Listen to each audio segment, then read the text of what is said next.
Hello friends, hi, this is Apurva and I welcome you to my YouTube channel Civil's Tube. I hope you all are good.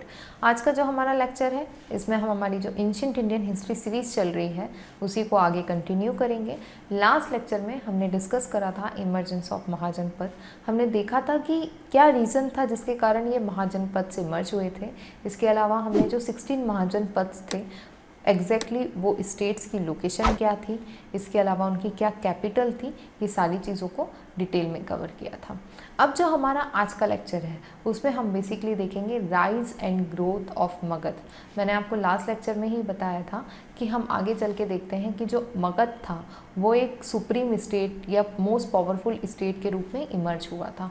तो वो कैसे emerge हुआ, वहाँ पे कौन सी dynasties का रूल रहा, ये सारी चीज़ें आज के लेक्चर में हम कवर करेंगे। तो let's start with today's lecture. देखिए 6th सेंचुरी बीसी के आसपास तक का इंडिया में इस तरीके का मैप फॉर्म हुआ। ये 16 महाजनपद थे जो इमर्ज हुए। इसके अलावा ये सारी इनकी कैपिटल थी। ये सारी चीज़ों को हमने लास्ट लेक्चर में कवर किया था। अब हम देखते हैं कि तब 6th सेंचुरी बीसी में ये सारे स्टेट्स इमर्ज होते हैं तो इनके किंग्स के बीच में सुपरमेसी के लिए स्ट्रगल चलती है। मेनली ये स्ट्रगल 4 स्टेट्स के बीच में होती है। वो स्टेट्स के नाम थे मगध, कौशल, वत्स, अवंती। इनकी लोकेशन मगध, कौशल, वत्स, अवंती, ये जो 4 स्टेट हैं इनके बीच में सुपरमेसी के लिए स्ट्रगल स्टार्ट हो जाता है। ठीक है, और ये जो स्ट्रगल है ये काफ़ी लंबे समय तक चलता है। इस स्ट्रगल में मेनली जो मगध था वो इमर्ज होकर आता है as the most powerful state, most powerful one. ठीक है, तो मगध एक बहुत इम्पॉर्टेंट स्टेट हो जाता है हिस्टोरिकल पॉइंट ऑफ व्यू से। इसलिए हम मगध में जो भी डायनेस्टी थी जिनका रूल था और उनने कौन से एरिया को कॉन्कर किया, किस तरीके से टेरिटोरियल एक्सपेंशन करा, वो सारी चीज़ों को देखते हैं। तो सबसे पहले हम देखते हैं कि हर्यंक डायनेस्टी जिसका रूल स्टार्ट हुआ था 544 बीसी में और चला था 412 बीसी तक। मोर देन 100 ईयर इस डायनेस्टी का रूल रहा था। ठीक है, इसके जो पहले किंग थे, जो फाउंडर थे जिन्होंने हर्यंक डायनेस्टी स्टैब्लिश करी थी, इनका नाम था बिंबिसार। इनका रूल था 544 बीसी से लेकर 492 बीसी तक का। ठीक है, ये फाउंडर थे हर्यंक डायनेस्टी के।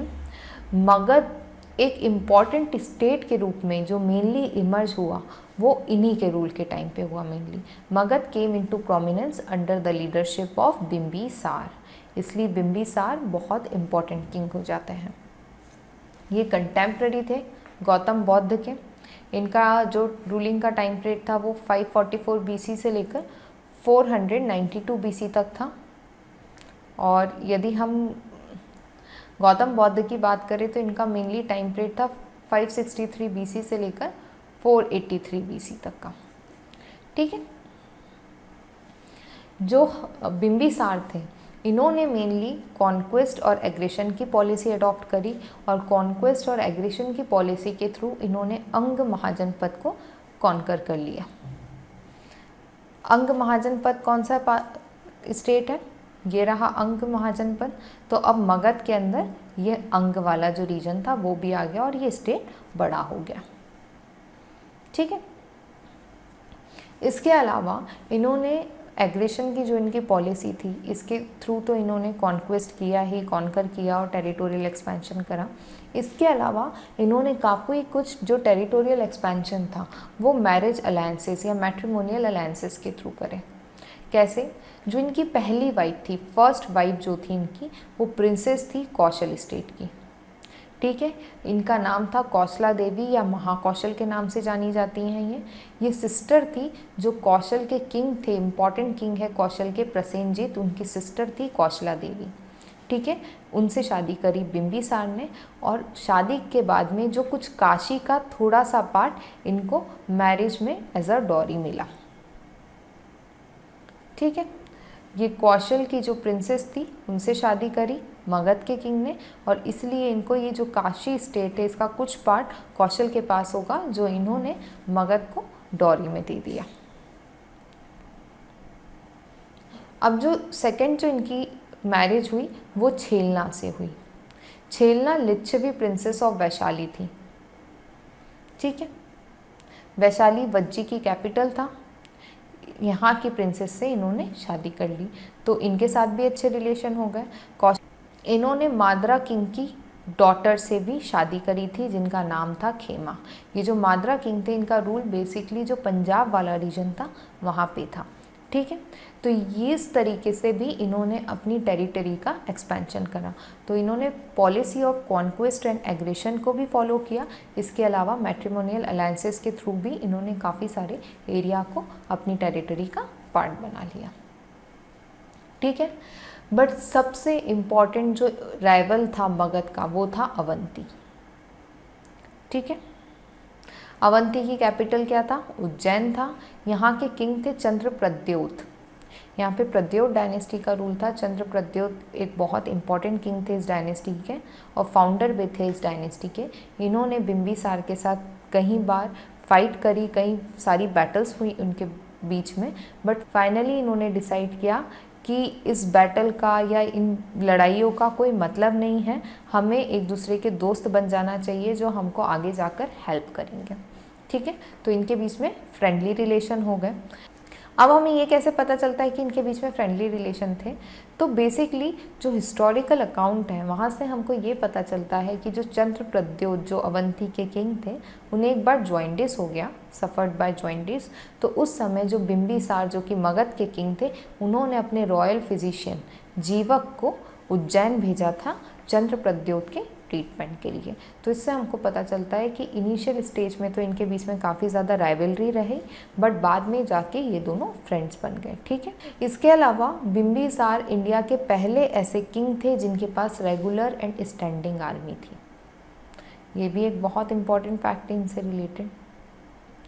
ठीक है, एक और बहुत इम्पॉर्टेंट फैक्ट है कि जो राजगृह इनकी कैपिटल थी उस समय, बिम्बिसार ने जो कैपिटल बनाई थी, ये जो सिटी थी जो इनकी कैपिटल थी, ये 5 हिल्स से सराउंडेड थी, जिसके कारण सिटी को कैप्चर करना बहुत डिफ़िकल्ट था।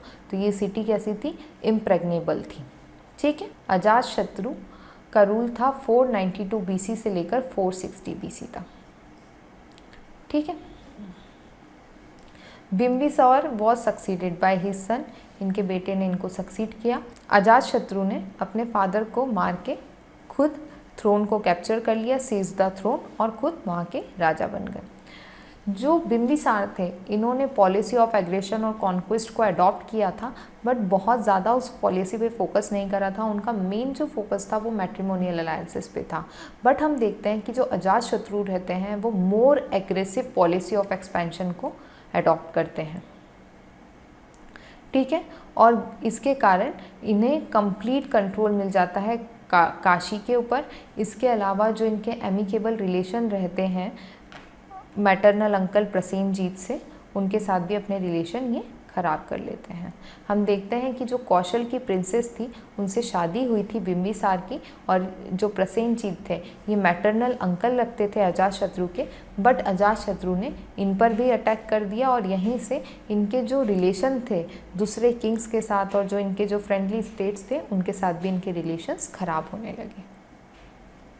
फिर हम देखते हैं कि इन्होंने जो वज्जी कॉन्फेडरेशन था, काशी के अलावा जो वज्जी वाला जो रीजन था उसको भी इन्होंने कॉन्क्वेस्ट किया।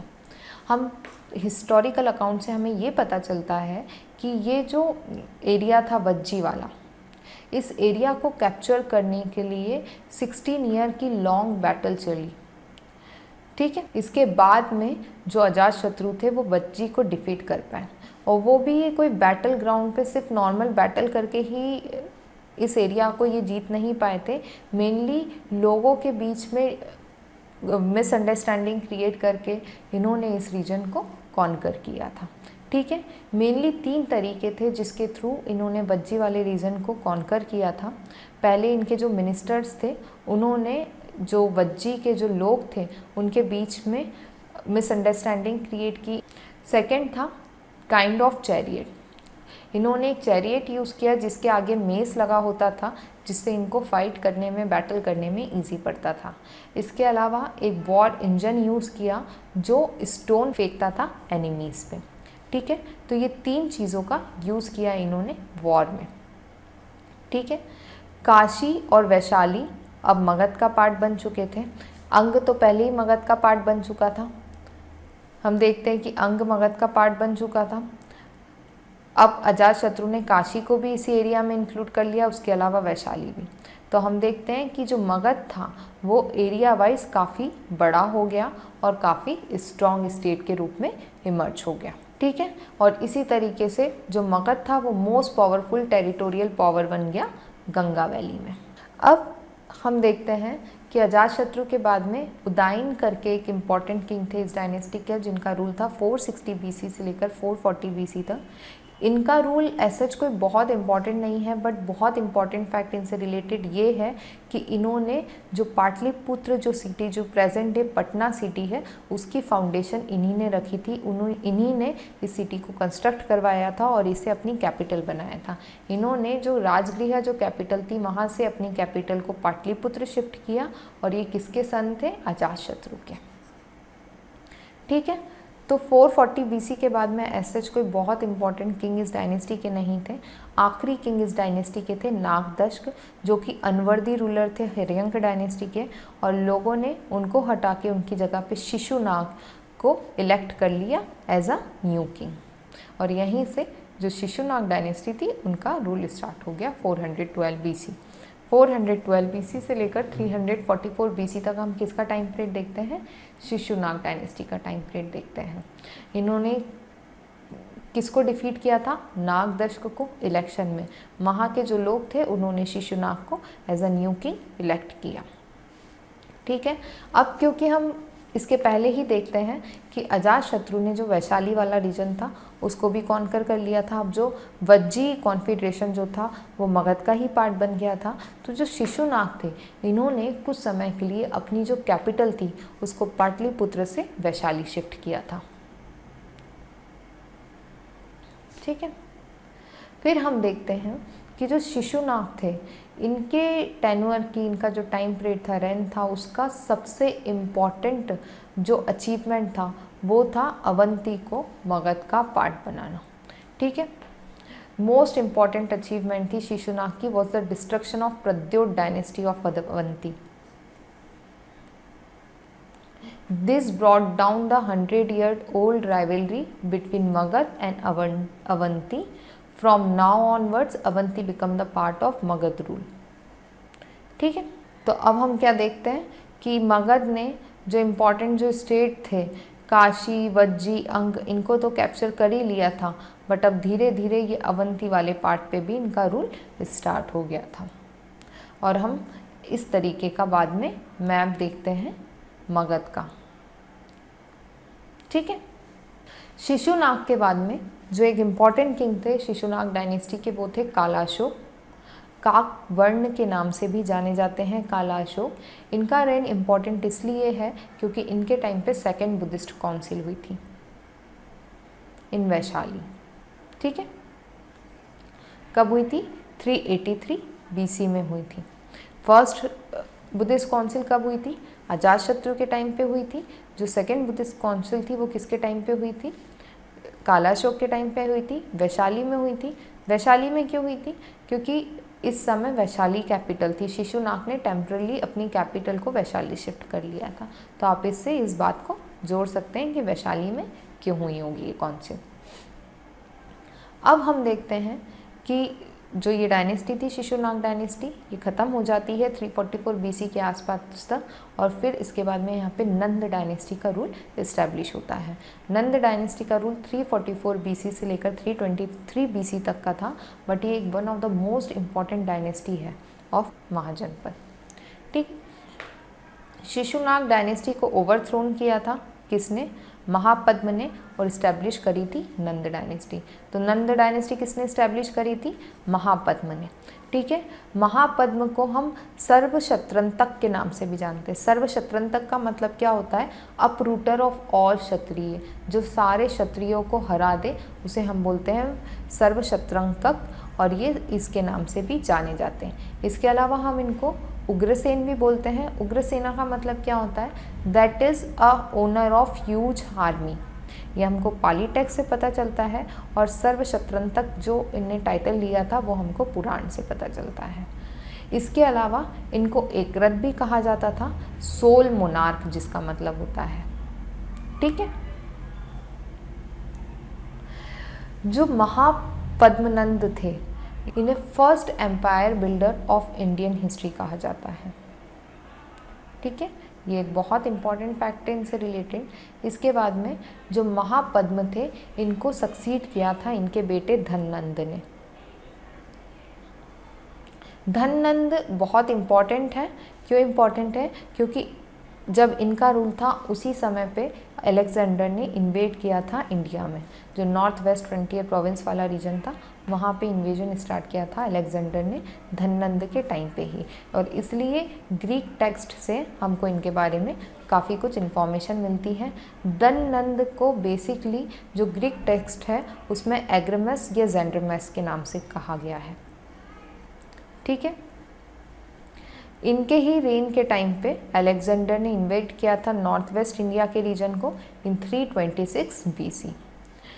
ग्रीक जो राइटर्स हैं वो कहते हैं कि जो धननंद थे इनके पास काफ़ी बड़ी आर्मी थी, ह्यूज आर्मी थी। अराउंड 2 लाख इन्फेंट्रीज थे, 60,000 कैवलरीज थी, 2,000 चैरियट्स थे और 3,000 से लेकर 6,000 एलिफेंट्स थे। और इनकी आर्मी के बारे में सुनकर ही अलेक्जेंडर की जो सोल्जर्स थे, जो अलेक्जेंडर की आर्मी थी, उन्होंने इंडिया में आगे बढ़ने से मना कर दिया और ये नॉर्थ वेस्टर्न जो पार्ट था इंडिया का वहीं से ब्यास रिवर के पास से वापस चले गए। ठीक है। नंद डायनेस्टी का जो रूल था वो 322 BC 321 BC तक आते आते ख़त्म हुआ और इनकी जगह पे एक नई डायनेस्टी इमर्ज होकर आई, मौर्य डायनेस्टी। मौर्य डायनेस्टी बहुत इंपॉर्टेंट है, इसको हम आगे डिटेल में कवर करेंगे। 323 BC के आसपास तक की जो इंडिया की हिस्ट्री थी वो हमने कवर कर ली। इंडिया की हिस्ट्री में इस समय मेनली जो नंद डायनेस्टी थी या जो मगध था वो ही इम्पॉर्टेंट था, तो हमने वो चीज़ को डिटेल में कवर कर लिया। अब जो हमारा नेक्स्ट लेक्चर होगा उसमें हम डिस्कस करेंगे कि क्या ऐसे कॉजेज़ थे जिसके कारण मगध एक स्ट्रॉन्ग स्टेट के रूप में इमर्ज हुआ, मोस्ट पावरफुल स्टेट के रूप में इमर्ज हुआ 16 महाजनपद में।